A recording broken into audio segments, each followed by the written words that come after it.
Well, good evening. I'm just going to I have a real short presentation. I'm just hoping that there'll be a few tips that will help you when you are going through this process.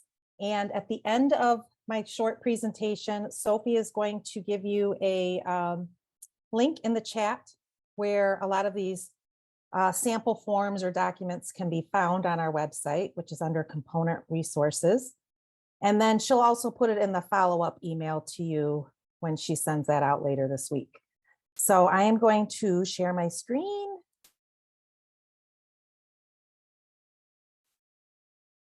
And let me see, I need to stop sharing for a minute.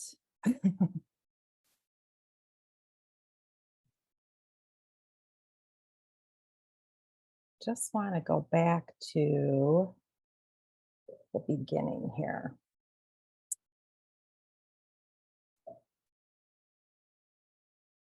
All right, here we go. And then this is it. Is that taking up the whole screen or do I need to do one more thing? Is it taking up the whole screen? Okay, great. So here we are. Logistics is like the first thing you want to be looking at, your date, time, and location. And I encourage you to check with like dental school event calendars, MDA events, perhaps nearby component schedules, so that you are picking a date that you can maximize your attendance for. I also would encourage you to collaborate with other components when possible, because they may be having something coming up that might be a similar topic, and perhaps you guys could even do, a joint component event in some cases. So date, time, and location are first, and then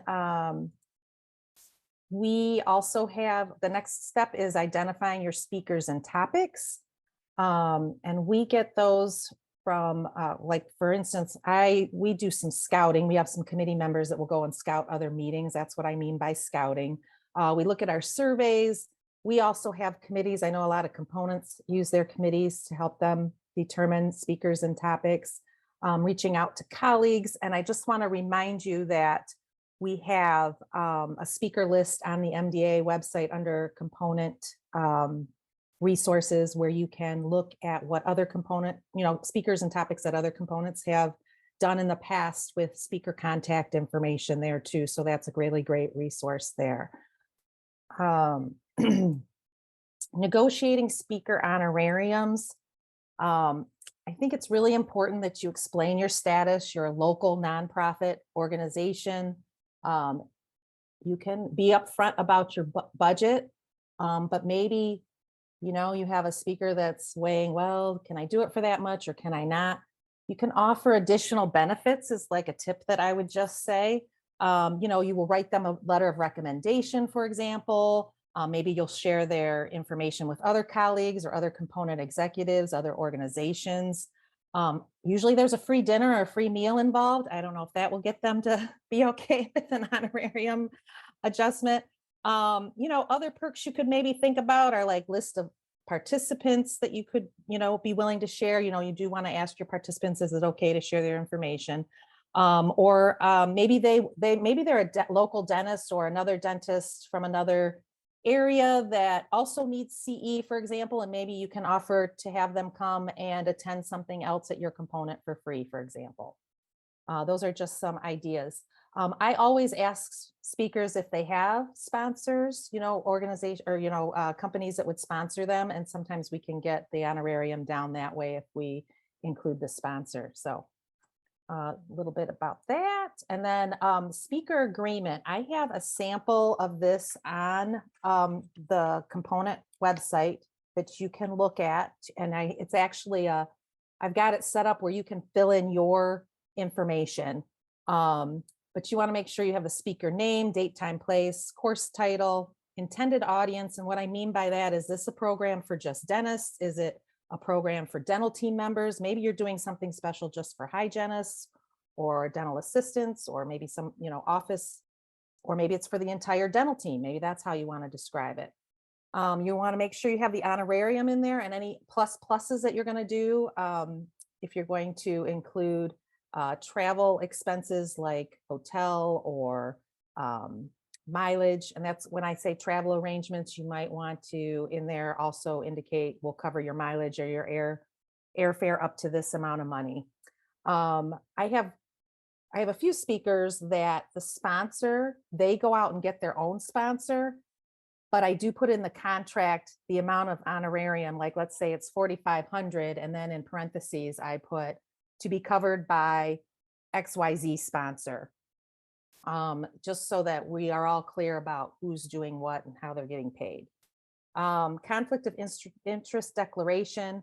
I have a sample of that also on the website. And this is where they're going to let you know if they have any commercial interests or, working with a company. If there is a sponsor that they're working with, this is where they're going to want to declare that. It's also important that, at the program that they're declaring that, or you have it on the materials that you're distributing at the program too, just to keep that in mind. Cancellation policy. I always put in my contracts, if the speaker cancels less than 30 days, the speaker themselves may be responsible for any expenses incurred by the organization up to this point. I like to put that in there because maybe you've spent money on printing, or maybe you had to put a deposit down on a venue or something like that. And so I always try to put that in there so that kind of covers you if they cancel, to kind of cover your expenses. See, I also put in there, we can cancel, or the organization can cancel for certain reasons. Like one of the reasons I put in there is if our attendance is low, I want to be able to cancel that because I can't cover my expenses, or, that kind of thing.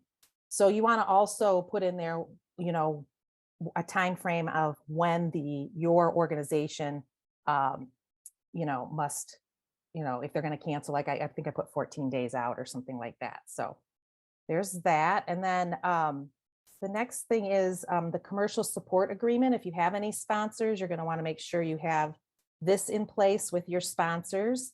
I also have a sample of this on the website that you'll see, but you want to have the sponsor name, date, time, place, course title, intended audience, amount of sponsorship, and then really important to list the ROI, the return on investment. So they're going to have a sign at the event. They're going to be introduced at the event. Maybe they're allowed to say a few words at the event. They'll have a display table, those kinds of things you'll want to put in the commercial support agreement as well. And then payment terms, how they will be paying you and when, and then note any restrictions. For example, if I'm trying to think of a restriction. One would be we would not want them to come on site and be real pushy with everybody, So there's a way you can say that without the way I just said it, but that's something that you could put in as a restriction, like, they're allowed to do these things, but they're not allowed to, for instance, have a suite at the hotel that you are having and a party during the time of the meeting, kind of thing would be another example. The next thing, speaker course information. You're going to want this information for setting up your meeting. The biographical information. I always ask for a high resolution photo, course description, and learning objectives. I like to have at least 3.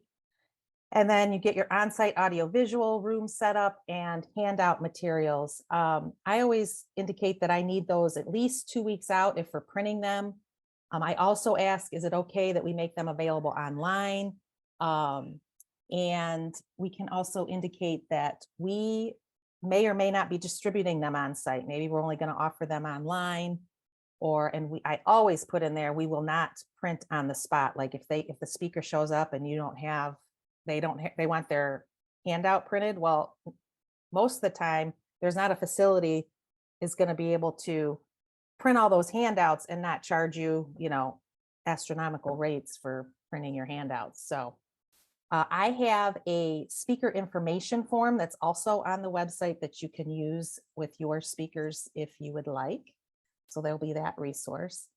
Next, I talk about marketing promotion.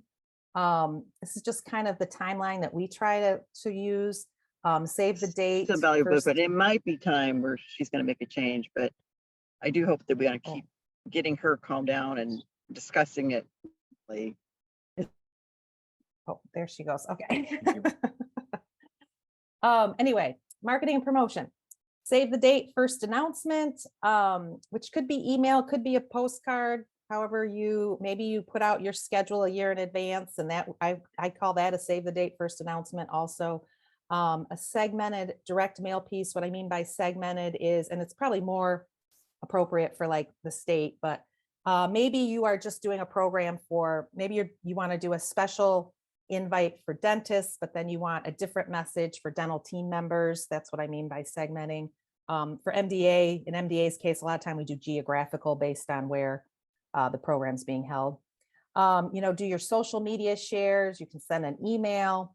I love the speaker video invitation. Like if you can get a speaker to do a quick video invite, that's always works great in the social media realm, as well as, a link in an email even. Early registration incentives.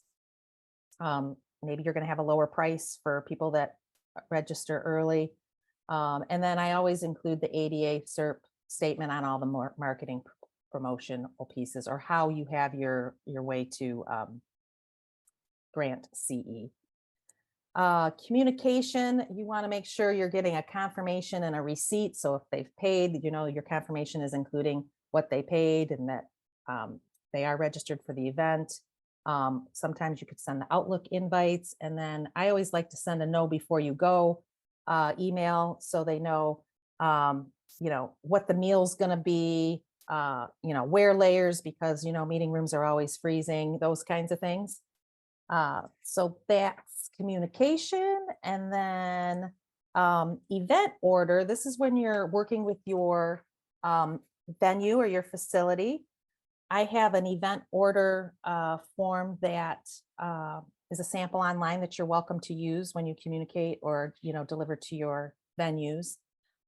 It's just, real clear on the event name, list day and date.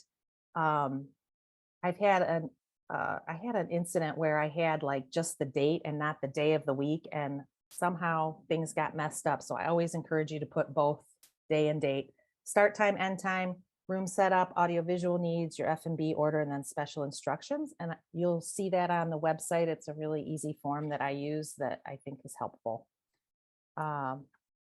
On site, I really encourage you to test your audiovisual, arrive an hour before. We always have a volunteer host for the speaker. Probably a lot of components do this too, that kind of greets the speaker, make sure the speaker has everything they need to start their program. Perhaps even the volunteer host is picking them up from the airport or taking them back, that kind of thing. Registration table at every event. I usually put our name badges right out on the table in alphabetical order and let them grab them as they come in, and then check them off my list. Housekeeping announcements, where are the restrooms? When are we going to be breaking? That kind of thing.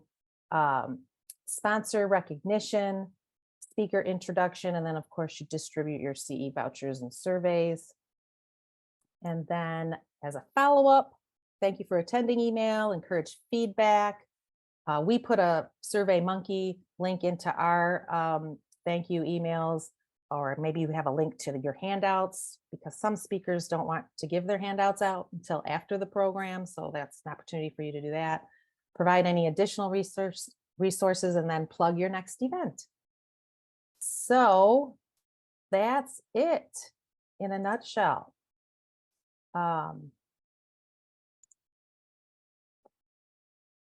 I know it was quick and easy, but a lot of you are already doing this. This was just maybe you'll pick up some other additional resources that you can use off our website.